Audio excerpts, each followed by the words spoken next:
মাকে জানাইনি, কারণ যদি আমি আমার মাকে জানাতাম আমার মা একদমই কিনতে দিত না আমাকে।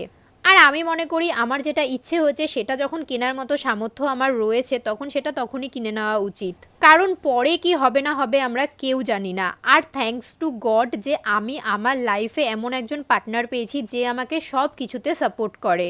অবশ্য তোমরা ওখানে দুটো চেন দেখতে পাচ্ছিলে, ওই দুটো চেনেরই সেম ওয়েট ছিল। আমি কিন্তু এই চেনটা খুব একটা পছন্দ করিনি, সাগর এই চেনটা আমার মায়ের জন্য পছন্দ করেছে। আমার মা তো এখানে পুরোই অবাক, কারণ আমার মা ভাবতেই পারেনি। আমার মা বারবার জিজ্ঞেস করছে এটা সত্যি সোনার নাকি তুই আমার সাথে প্র্যাঙ্ক করছিস। আচ্ছা, তোমরা অনেকেই একদিন বলেছো যে দিদি ভাই তুমি তোমার মা বাবা দাদা বাবান সবাইকে চেন দেবে বললে, কিন্তু তোমার বৌদির কথা তো একবারও বললে না।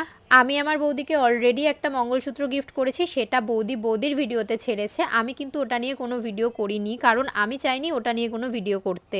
আর এই জিনিসটা নিয়ে ভিডিও করার মেন কারণই হলো তোমরা, কারণ তোমরা না থাকলে কখনোই আমি আমার